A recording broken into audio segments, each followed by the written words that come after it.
اور میرے والد حضرت خواجہ محمد ابراہیم رحمۃ اللہ علیہ اور ہمارے آباؤ و اجداد کی بخشش کے لیے دعا کریں، اور ساتھ ہی یہ بھی دعا کریں کہ اس دور میں یہ کرونا کی وبا ہے، اللہ تبارک و تعالیٰ اس سے پوری کائنات کو محفوظ فرمائے، اللہ تبارک و تعالیٰ مہربانی فرمائے اور سب کچھ اس سے محفوظ رکھے۔ تو آئیے اب دیکھتے ہیں باقاعدہ، یہ دیکھیے آپ کے سامنے آ گیا ہے علم تجوید کی ابتدائی باتیں۔ تجوید کا لغوی معنی، ڈکشنری کا معنی، لغت میں کیا لکھا ہے۔ تجوید ہمارے ہاں یہ لفظ عام طور پر مستعمل نہیں تھا، صرف اگر استعمال ہوتا ہے تو صرف ایک ہی جو قرآن کریم کے کو صحیح پڑھنے کا علم ہے اس کے لیے جو لفظ استعمال ہوتا ہے، جو نام استعمال ہوتا ہے، جو علم استعمال ہوتا ہے، اس کا نام ہے علم تجوید۔ بس اس کا لغت کے اندر اس کا معنی ہے لغت عرب میں کہ ہر کام اور قول کو مضبوطی اور عمدگی کو کہتے ہیں۔ ہمارے ہاں کہتے ہیں کسی چیز کو سنوارنا، خوبصورت کرنا، آپ کے انگلش میں میک اپ کرنا، اور اسی طرح لغت عرب میں تجوید کا معنی ہے کسی چیز کو خوبصورت کرنا، کسی قول کی مضبوطی اور کام اور بات کی مضبوطی اور عمدگی کو تجوید کہا جاتا ہے۔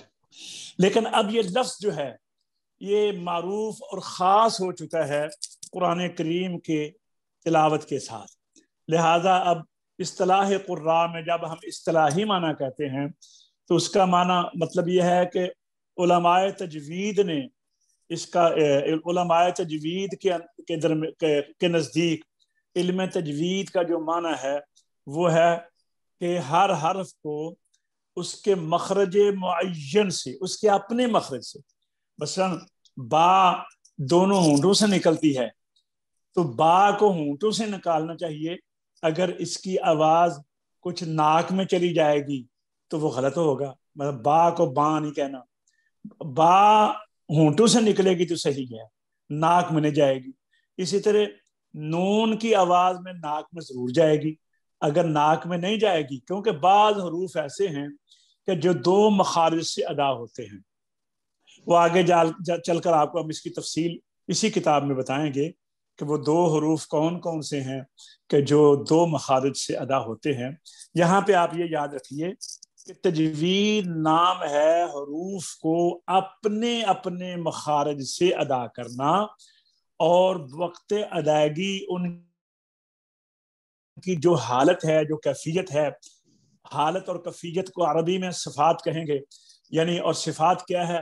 کسی حرف کا پر ہو جانا، کسی کا باریک ہو جانا، کسی کا سخت ہو جانا، کسی کا نرم ہو جانا، کسی کو لمبا کرنا، مد کرنا، کسی کو نہ کرنا، کسی میں غنہ کرنا، کسی میں غنہ نہ کرنا، تو ان چیزوں کو یہ صفات کہتے ہیں۔ تو حروف کو نکالنا بھی اپنے ہی مخرج سے چاہیے، اور ادائیگی کے وقت ان کے جو تقاضے ہیں ان کو ادا کرنا۔ کچھ تقاضے ایسے ہیں کہ جو ہمہ وقتی ہوتے ہیں، ہمیشہ ہوتے ہیں، ان تقاضوں کو لازمی کیفیات، لازمی تقاضے یا لازمی صفات کہا جاتا ہے، اور جو کبھی ہوتے ہیں کبھی نہیں ہوتے ہیں ان کو صفات عارضہ کہتے ہیں۔ یہ آگے چل کے ہم آپ کو بتائیں گے کہ صفات لازمہ کون کون سی ہیں اور صفات عارضہ کون کون سی ہیں۔ مطلب یہ ہے کہ کون سی صفات ہیں کہ جن کو ہم نے ہر وقت حروف کے اندر پیدا کرنا ہے، اور کون سی صفات ہیں جو کبھی ہوتی ہیں اور جب ہوتی ہیں اس وقت ضرور ہوں گی، جب نہیں ہوتی اس وقت ان کو پیدا نہیں کرنا۔ تو وہ آگے چل کے یہ ساری تفصیل آپ کے سامنے آئے گی۔ ابھی آپ یہ ذہن میں رکھیں کہ اصطلاح تجوید میں تجوید کہتے ہیں ہر حرف کو اس کے مخرج کے، ان کی صفات لازمہ اور دیگر لوازمات مد، غنہ، اظہار اور ادغام کے ساتھ ادا کرنا۔ تو اب یہ تو ہو گیا تجوید کی اصطلاح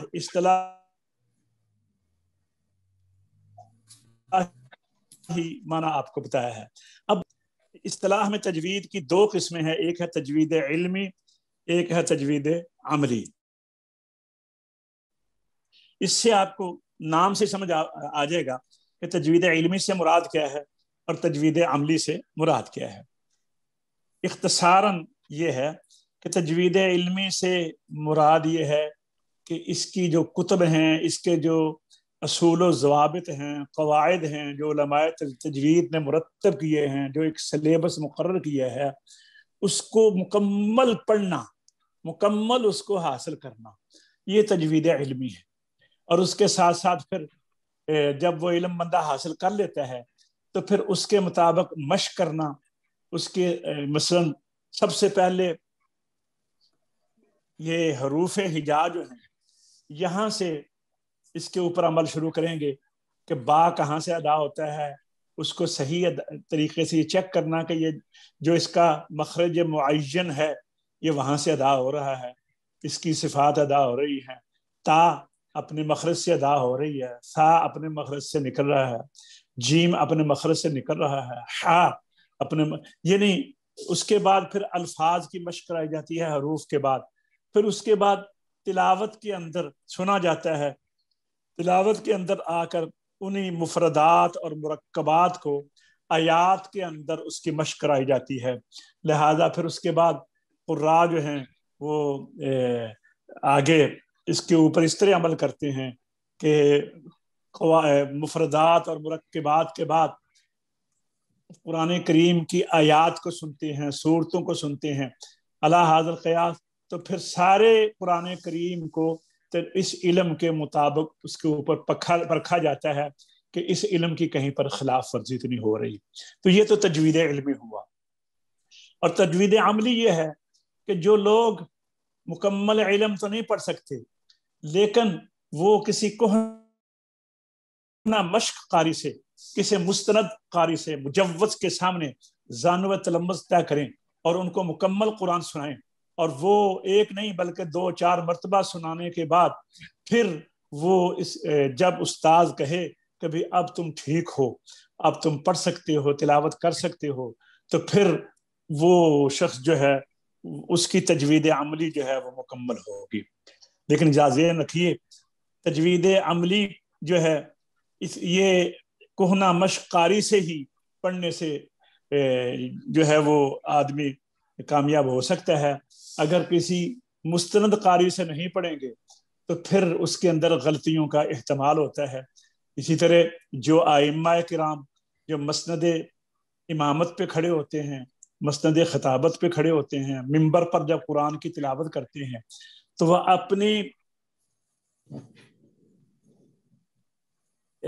لہجے کو یا اپنے نغمے کو، اپنی تقریر کے ماحول کو سنوارنے کے لیے ان کی توجہ آواز پر اور لہن پر تو ہوتی ہے لیکن تلفظ پر نہیں ہوتی. تو وہ اللہ تبارک و تعالیٰ کو ناپسند ہے.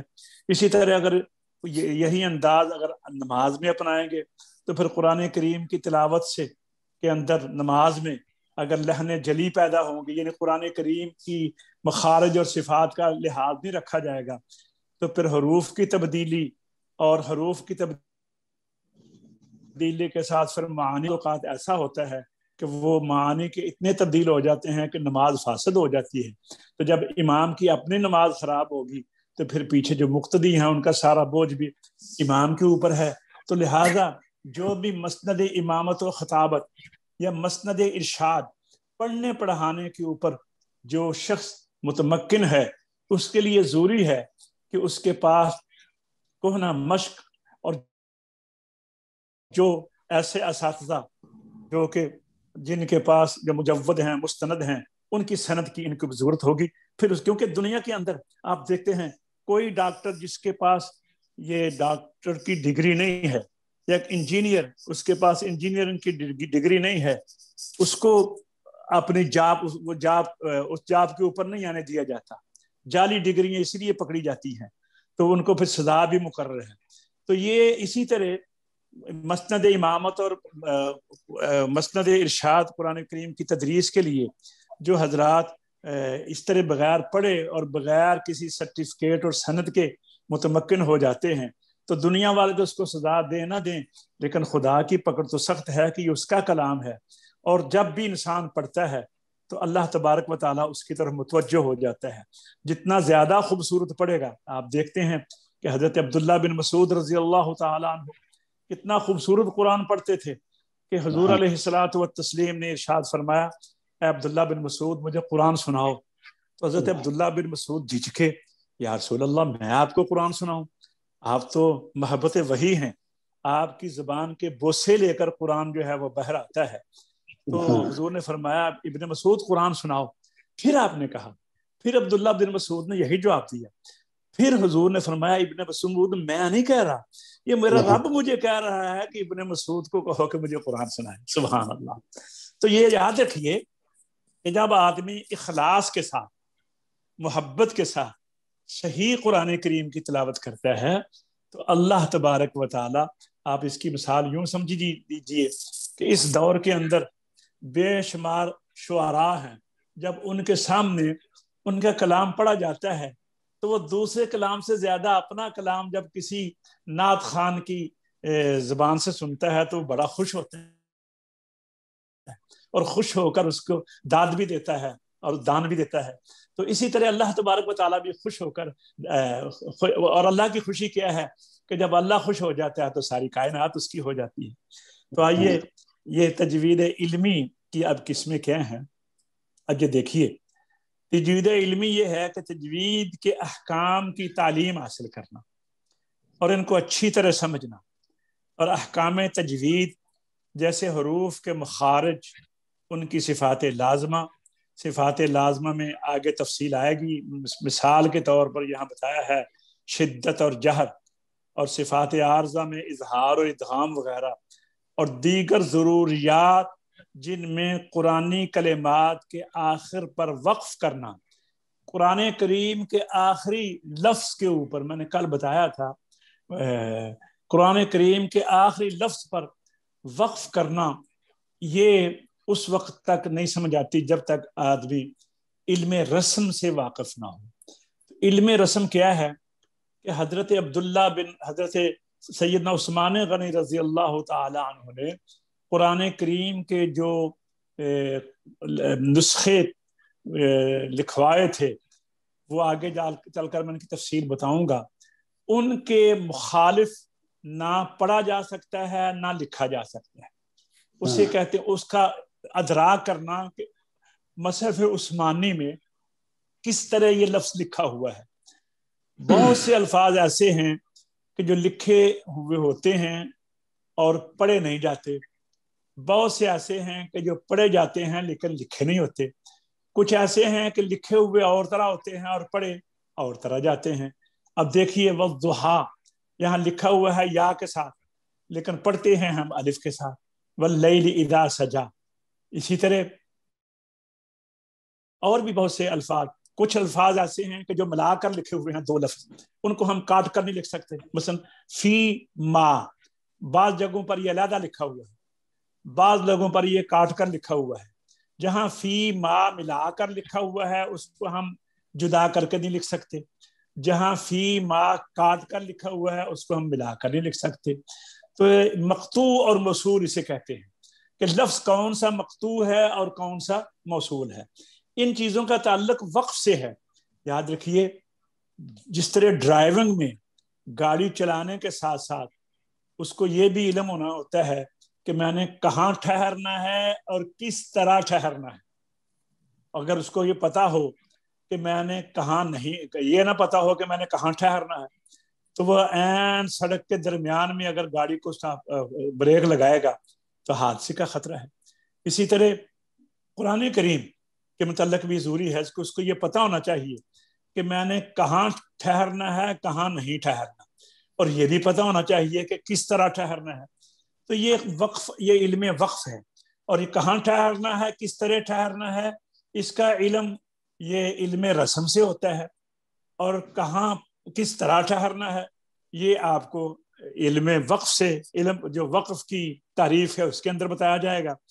تو آئیے تجوید علمی کے اندر اب ایک دفعہ اس عبارت کو پھر دیکھ لیں.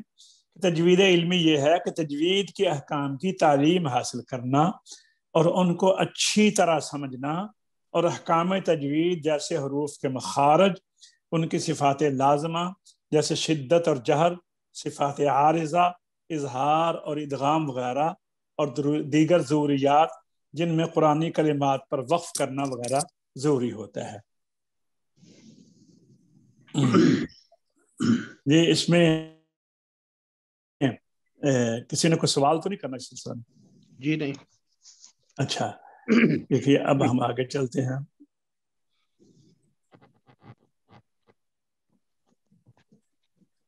اچھا ایک منٹ،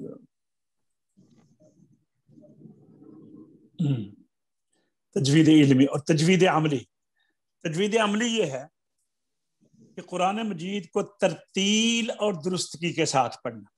ترتیل یہ لفظ ہے قرآن کا، اللہ کا حکم ہے سورہ مزمل، ورتل القرآن ترتیلا۔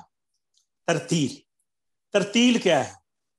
سیدنا علی مرتضی جی آہستگی سے ترتیل ٹھہر کر پڑھنا۔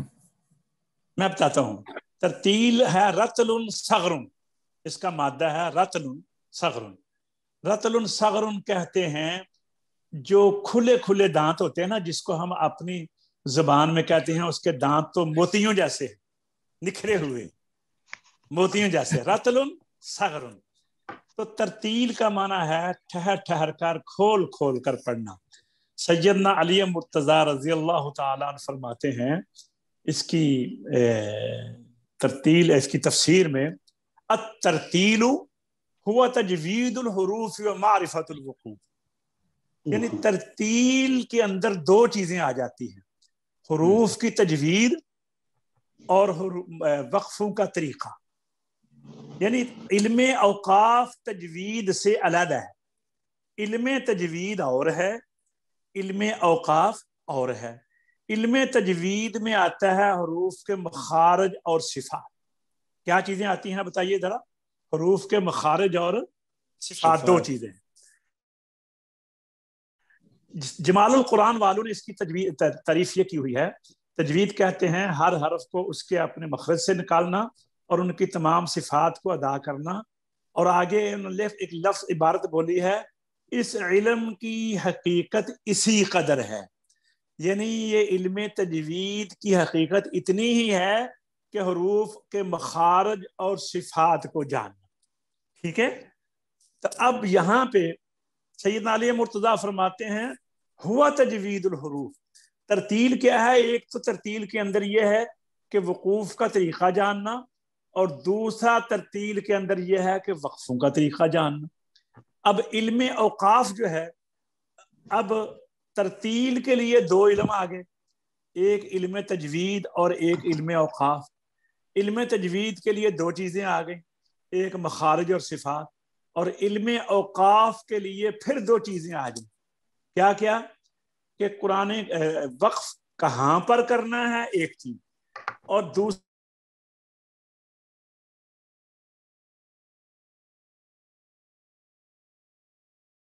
ہے اس کے اندر جتنی ضرورت ہے، انہی اسباق کے اندر ہم انشاءاللہ آپ کو اس سے واقفیت کروائیں گے۔ اب آئیے، تجوید عملی یہ ہے کہ قرآن اچھا الترتیل، ترتیل کہتے ہیں ٹھہر ٹھہر کر، سموار کر، مخارج اور صفات سے اور اوقاف کے طریقوں کے وقفوں کی طریقوں کو جانتے ہوئے درستگی کے ساتھ پڑھنا۔ اور اس میں نبی کریم صلی اللہ علیہ وسلم کی قرات، حضور علیہ الصلوۃ والتسلیم کس طرح پڑھتے تھے؟ ذرا توجہ کریں اس بات کے اندر، حضور علیہ الصلوۃ والتسلیم کس طرح پڑھتے تھے؟ تو حضور علیہ الصلوۃ والتسلیم کے پڑھنے کے 7 طریقے تھے یا 10 طریقے تھے، جو کہ مختلف ائمہ کرام نے ان طریقوں کی وضاحت کی ہے۔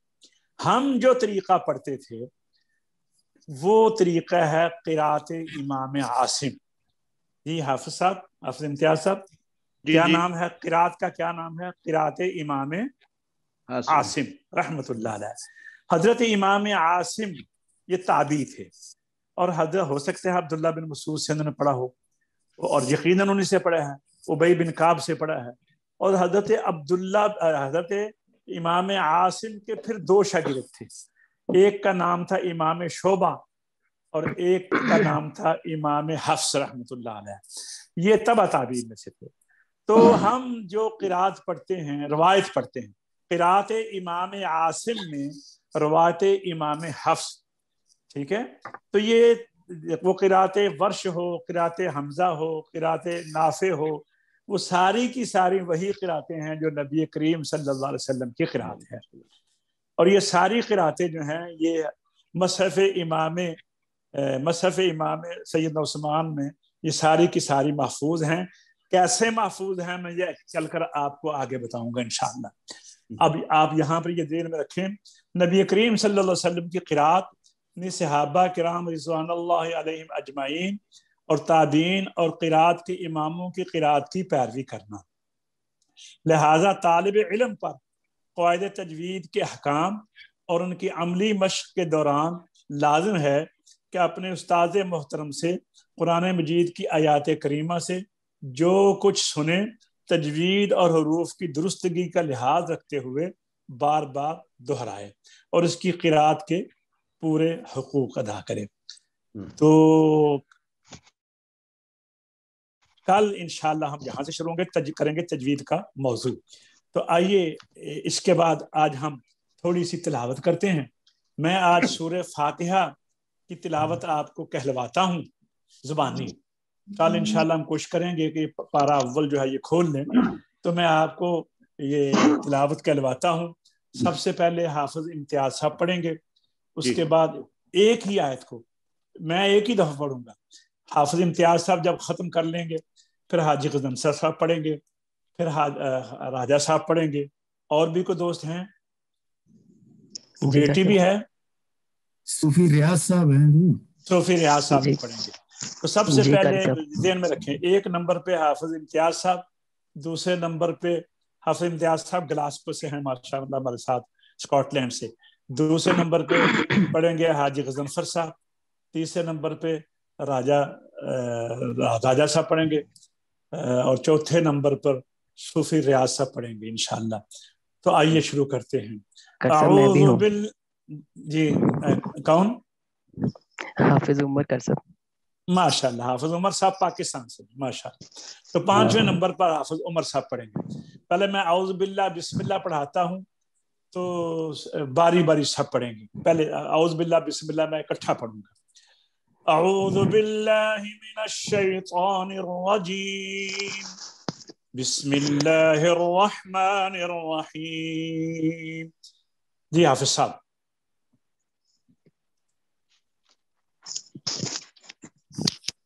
آپ سب پڑھیے. حافظ امتیاز صاحب. حاجی غضنفر صاحب آپ پڑھیے. أعوذ بالله من الشيطان الرجيم بسم الله الرحمن الرحيم. راجہ صاحب آپ پڑھیے. اعوذ باللہ من الشیطان الرجیم بسم اللہ الرحمن الرحیم. صوفی صاحب آپ پڑھیے. صوفی ریاض صاحب. اعوذ باللہ من الشیطان الرجیم بسم اللہ الرحمن الرحیم. حافظ عمر صاحب آپ پڑھیے. اعوذ باللہ من الشیطان الرجیم بسم اللہ الرحمن الرحیم. دیکھیے یہاں پر جتنے دوست آپ شامل ہیں سب کے اندر ظاہر ہے کسی کے اندر کچھ بیماری ہو تو وہ اسپتال میں جاتا ہے نا. تو کسی کی ضرورت ہے تو یہاں پہ آئے. تو میں سب کی جو ضروری غلطیاں ہیں وہ نشاندہی میں ابھی کرتا ہوں. ایک تو جب ہم نے تعوذ پڑھا ہے اعوذ، تو حمزہ کو لمبا نہیں کرنا. اگر لمبا کریں گے تو حمزہ کے بعد الف پیدا ہو جائے گا کیونکہ آگے عین ہے. تو یہاں پہ حمزہ کو اعوذ باللہ اعوذ یہاں پہ یہ ذہن میں رکھیں. آگے زال ہے، زال کو سخت نہیں کرنا کیونکہ زال کو سخت کریں تو زے ہو جاتی ہے. اعوذ، تو تو یہ نرم کیسے ہوگی؟ یہ زبان کی نوک کو سامنے والے دانتوں کے اوپر کے دانتوں کے مسوڑوں کے ساتھ نیچے کناروں کے ساتھ دانتوں کے کناروں کے ساتھ لگائیں گے تو پھر سخت نہیں ہوگی. اعوذ باللہ، ہا کو سینے سے نکالنا ہے، حلق سے نہیں. حلق کا وہ حصہ جو سینے کے ساتھ ہے. من الشیء، اس میں یہ شین کی جو آواز پھیلی ہے تفشی سے کہتے ہیں، یہ نکالتے ہیں. طا میں زبان کا درمیان تعلق کے ساتھ اٹھ جائے تو طا پر ہوگا. ٹھیک ہے، تو آئیے اب آگے ہم سورت کو شروع کرتے ہیں. الحمد، یہاں پہ ہا کو صاف کریں گے، اور جب ال کہیں گے تو لام میں آواز کو ہلنا نہیں چاہیے. الحمد للہ رب العالمین الرحمن الرحیم مالک یوم الدین ایاک نعبد و ایاک نستعین. حافظ امتیاز سب ہیں؟ یہ سب آپ پڑھیے. الحمد للہ رب العالمین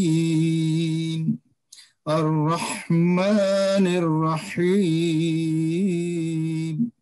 مالک یوم الدین ایاک نعبد و ایاک نستعین. یہاں تک مالک یوم الدین تک ایک موضوع تھا، میں آگے چل کے آپ کو بتاتا ہوں. جی راجہ صاحب آپ پڑھیے. الحمد للہ رب العالمین الرحمن الرحیم مالک یوم الدین ایاک نعبد و ایاک نستعین. صوفی ریاض صاحب آپ پڑھیے. الحمد للہ رب العالمین الرحمن الرحیم مالک یوم الدین ایاک نعبد و ایاک نستعین. جی عمر صاحب بڈیانہ سے آئے ہیں. ماشاءاللہ، پاکستان سے. جی پڑھیے عمر صاحب. الحمد للہ رب العالمین الرحمن الرحیم مالک یوم الدین ایاک نعبد و ایاک نستعین آگے اہدنا چلتے ہیں. نہیں، آگے میں بھی پڑھاؤں گا نا آپ کو. اہدنا، یہاں پر ذہن میں رکھیں، یہ اس میں ہا یہ نہ پیدا ہو. اہدنا صاد کو پر کرنا ہے کیونکہ اس کے نیچے زیر ہے، تو زیر کی وجہ سے کہیں یہ باریک نہ ہو جائے. را کو بھی پر کرنا ہے. اہدنا الصراط، قا کو بھی پر کرنا ہے. مستقیم کی قاف کو بھی پر کرنا ہے. اہدنا الصراط المستقیم صراط الذین انعمت علیہم. جی حاجی صاحب، حاجی غضنفر صاحب یو کے سے. اهدنا الصراط المستقیم صراط الذین انعمت علیہم. جی راجہ صاحب. اهدنا الصراط المستقیم صراط الذین انعمت علیہم. جی صوفی صاحب اهدنا الصراط المستقیم صراط الذین انعمت علیہم. صوفی صاحب یہ حمزہ ہے، عین نہیں ہے. ان بولا جائے، اسے زور نہیں لگانا. انعمت، ہاں ٹھیک ہے. انعمت یعنی عین کے علیہم. ہاں جی عمر صاحب. اهدنا الصراط المستقیم صراط الذین انعمت علیہم غیر المغضوب علیہم ولا الضالین. یہ ضا کی مد کو لمبا کر کے لام کے ساتھ جب ملانا ہے تو یہاں پہ جماؤ ہو. جی حاجی صاحب، حاجی غضنفر صاحب. غير المغضوب عليهم ولا الضالين. جی راجہ صاحب، راجہ زبیر صاحب. غير المغضوب عليهم ولا الضالين.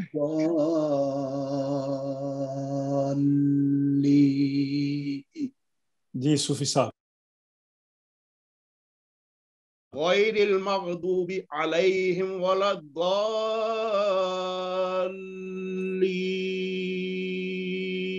جی حافظ عمر صاحب. غير المغضوب عليهم ولا الضالين.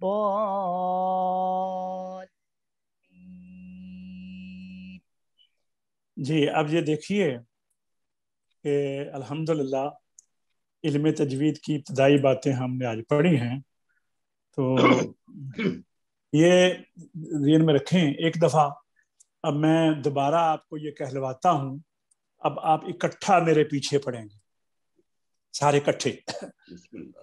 یہ ہم ترتیل کا ماحول اب پیدا ہوگا. پہلے ہم نے تیز پڑھا ہے، اب سلو پڑھیں گے، اسے کہتے ہیں مشق. اعوذ باللہ من الشیطان الرجیم. یہ سب پڑھیے. أعوذ بالله من الشيطان الرجيم. حاجی صاحب کو سب فالو کریں، ان کے ساتھ آواز اپنی ملا کر رکھیں. بسم اللہ الرحمن الرحیم. بسم الله الرحمن الرحيم. پھر پڑھیے. حافظ امتیاز صاحب آگے. بسم اللہ الرحمن الرحیم. بسم الله الرحمن الرحيم. اکٹھا پڑھیں سارے. اچھا. الحمد للہ رب العالمین. الحمد لله رب العالمين. صوفی ریاض صاحب تسی جلدی شروع کر دیو، حاجی صاحب دے نال رہو ذرا. اوکے ٹھیک. الرحمن الرحیم. الرحمن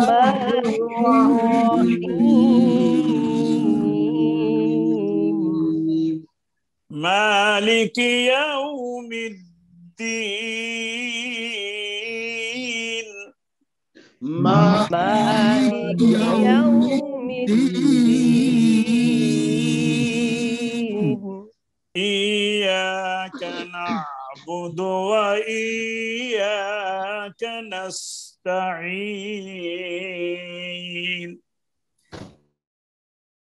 إياك نعبد وإياك نستعين. اهدنا الصراط المستقيم. اهدنا الصراط المستقيم. صراط الذين أنعمت عليهم. صراط الذين أنعمت عليهم غير المغضوب عليهم ولا الضالين.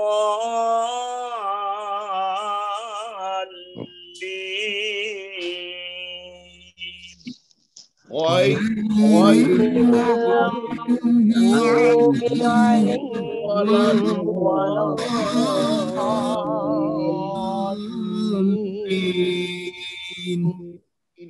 جی حافظ عمر صاحب ذرا آپ پڑھیں.